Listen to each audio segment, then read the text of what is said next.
नमस्कार, स्वागत है आपका दिल्ली टॉक्स में। आज हमारे साथ मौजूद है डॉक्टर अमित नागपाल, जो पीतमपुरा वार्ड के निगम पार्षद है बीजेपी से। नमस्कार सर। नमस्कार जी।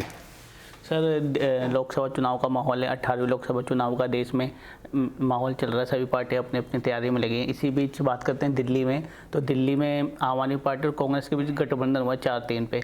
इस पर क्या कहना चाहेंगे? पहले केजरीवाल कांग्रेस को बोलते थे भ्रष्ट है और उन्हीं से गठबंधन कर लिया।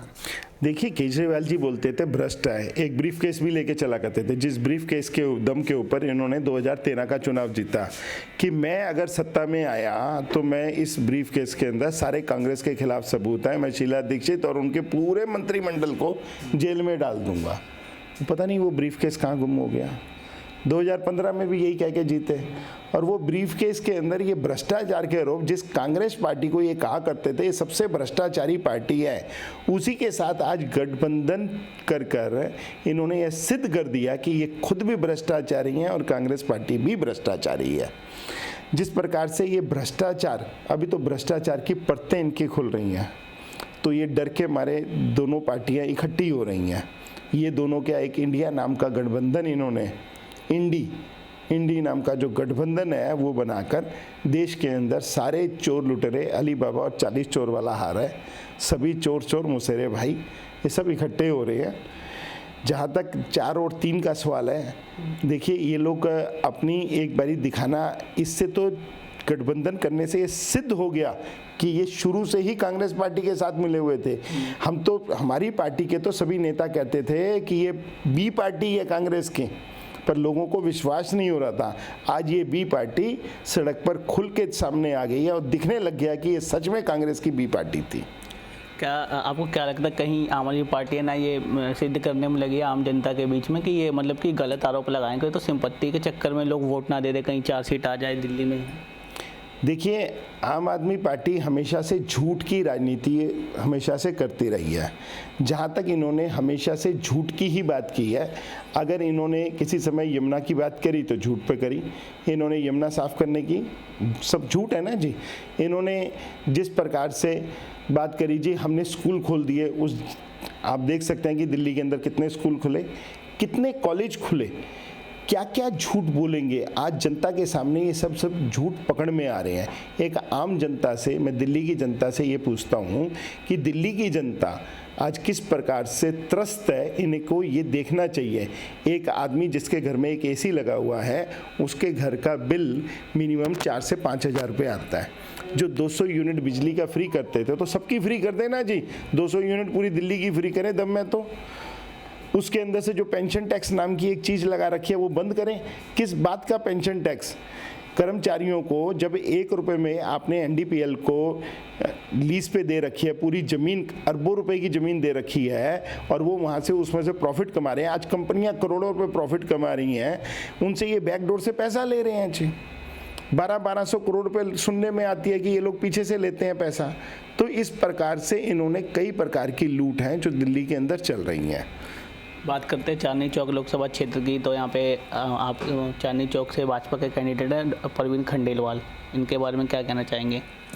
देखिए, प्रवीण खंडेलवाल जी एक व्यापारियों के बहुत बड़े नेता हैं और जन हृदय के अंदर आपस में एक दूसरे के साथ जुड़े हुए हैं।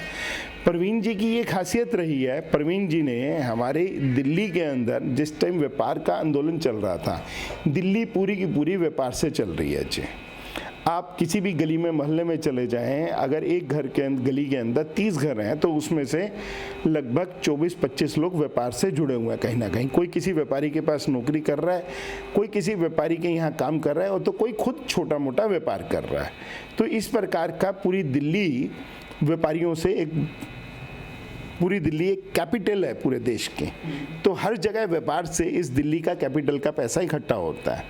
तो और व्यापारियों के लिए हित के अंदर बहुत बड़े बड़े काम प्रवीण खंडेलवाल जी ने किए, चाहे वो आपकी डीलर एसोसिएशन हो, चाहे आपकी जो है आपका ये ज्वेलरी एसोसिएशन हो, चाहे आपकी किसी भी प्रकार की कोई भी एसोसिएशन हो, चाहे दाने का काम हो, चाहे आपका किसी भी प्रकार का काम, चाहे दुकानें, जो रोड के ऊपर दुकानें हों, इन सब के लिए इन्होंने, प्रवीण जी ने बहुत काम किया।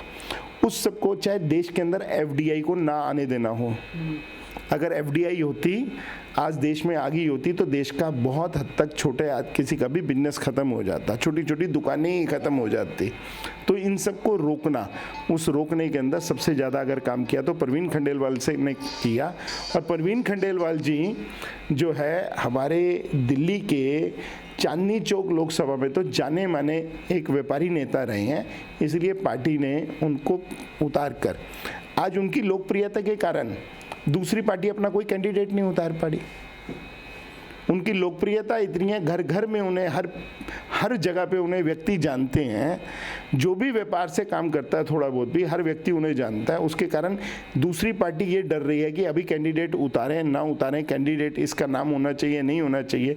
कई बार नाम आते हैं, कई बार चले जाते हैं। दिल्ली मतलब 7 में से 6 नए कैंडिडेट आए हैं भाजपा के, तो इस पर क्या होगा? मतलब कि धरातल पर उन्होंने काम अच्छे नहीं किए जो पुराने 6 MP थे, इसलिए 6 बदले। देखिए, हमारी पार्टी के अंदर एक नए लोगों को लाने की हमेशा से परंपरा रही है। हमारी पार्टी हमेशा से नए लोगों को प्रतिनिधित्व देती है, नए लोग पार्टी के अंदर और पुराने लोगों को संगठन में जगह देती है, ये हमेशा से रहा है। माननीय नरेंद्र मोदी जी ने देश के अंदर ये अनेक प्रकार के हर जगह पे प्रयोग किए हैं, और इस प्रयोग के अंदर क्योंकि पुराने जिन लोगों ने सत्ता के अंदर रहे हैं उनका संगठन के अंदर बहुत बड़ा महत्व रहता है। वो आने वाले नई पीढ़ी को, अगर हमारे तो संघ से निर्माण हुआ हम सब कार्यकर्ताओं का, और संघ कहता है कि नए कार्यकर्ताओं को तैयार करो, उसी प्रकार से दिल्ली के अंदर एक दूसरी पीढ़ी के नेता आज की डेट में खड़े किए जा रहे हैं, और दूसरी पीढ़ी के नेता भी खड़े हों, और जितने हमारे पुराने रहेंगे ये सब हमारे मार्गदर्शक हैं जी, ये मार्गदर्शन के नाते हम सबका कार्य करेंगे। बात करते हैं दिल्ली की। दिल्ली सरकार में मंत्री आतिशी ने प्रेस कॉन्फ्रेंस कर कहा है कि हमारी सरकार को मतलब कि दिल्ली में राष्ट्रपति शासन लगाने की साजिश की जा रही है, इस पे क्या कहेंगे? देखिए, उनका तो काम है सिर्फ और सिर्फ झूठ की राजनीति करना। अभी उन्होंने इसके राष्ट्रपति शासन के बारे में बात की, उन्होंने तब उसके अंदर ये कहा, जो उन्होंने प्रेस कॉन्फ्रेंस की, कि हम फ्लोर टेस्ट द्वारा दिल्ली के अंदर इसका जो है केजरीवाल जी की सरकार को प्रतिनिधित्व मिला हुआ है, और वो फ्लोर टेस्ट में भी पास हुए हैं। पर मैं माननीय आतिशी जी को एक चीज़ समझाना चाहूँगा, आप जो जनता को समझाना चाहती हैं, अपने हिसाब से झूठ बोलना चाहती हैं, ये बिल्कुल ही गलत है। फ्लोर टेस्ट के बाद किसी भी देश के मुख्यमंत्री ने जेल से सरकार नहीं चलाई जी। जेल से सरकार, अगर कोई आदमी जब तक जेल में है वो अपनी सत्ता चलाए ना जी। ये मुझे तो समझ में नहीं आता, केजरीवाल की सरकार है या आम आदमी पार्टी की सरकार है?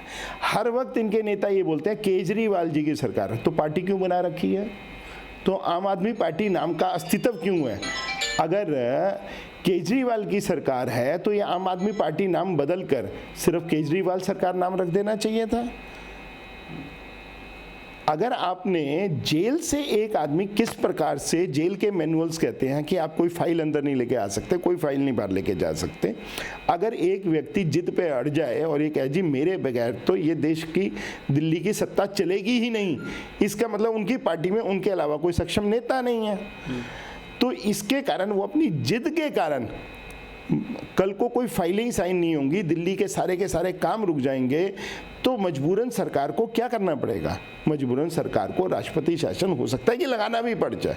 मैं ये नहीं कहता कि लगाना चाह रही है, पर वो ऐसी स्थिति जानबूझ के पैदा कर रहे हैं कि जिससे राष्ट्रपति शासन लगे। इन्हीं के नेता आनंद जी थे, इन्हीं के नेता जो है दुर्गेश पाठक भी हैं, इन्हीं के नेता राघव चड्ढा भी हैं, इन्हीं के नेता। जब उनको ईडी का अगर पहला नोटिस किया, वो पहले नहीं तो दूसरे नोटिस के ऊपर सभी लोग जो है चले गए, और उन्होंने जो है हमेशा नोटिस का जवाब दिया, जबकि इन्होंने किसी चीज़ का आज तक जवाब नहीं दिया। इन्होंने जानबूझ के सिचुएशन ऐसी पैदा करी कि इस सिचुएशन पैदा होने के कारण इन्हें किसी प्रकार से गिरफ्तार किया जाए, क्योंकि इन्हें पता गिरफ्तार तो मुझे होना ही है, आज होना है, कल होना है, परसों होना है।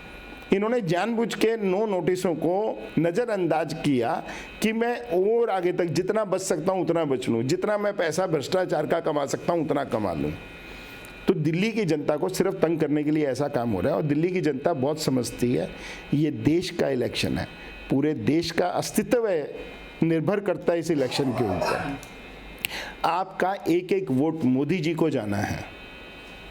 और देश का अस्तित्व अगर निर्भर करेगा वो आपके एक सिंगल वोट पर करेगा। एनडीए गठबंधन का नारा 400 पार। बिल्कुल है जी, और होगा भी। आज तक मोदी जी ने जितने नारे दिए हैं आप देख लो, सभी ठीक हुए हैं, सभी निकले हैं। अब तक जितनी बार जितनी सीटों का उन्होंने नारा दिया उतनी वो लेके आए हैं। तो वो जो कहते हैं सो करते हैं, ऐसा नहीं है इनकी तरह जो कहते हैं वो हमेशा गोल करते हैं। इनका ये हमेशा से नारा रहा है। इस बार ये सिमटेंगे, आप देखना। जो कांग्रेस इनके साथ जिस कांग्रेस के दम पे उछल रहे हैं, पिछली बार तो 42-43 सीटें थी, इस बार मुझे लगता है कि वो भी 20-25 पे सिमट जानी है। इनके बाकी नेता तो छोड़ के पार्टी जो जब नाव डूबने लगती है तो सबसे पहले सभी लोग उसमें से कूद के भागने लगते हैं।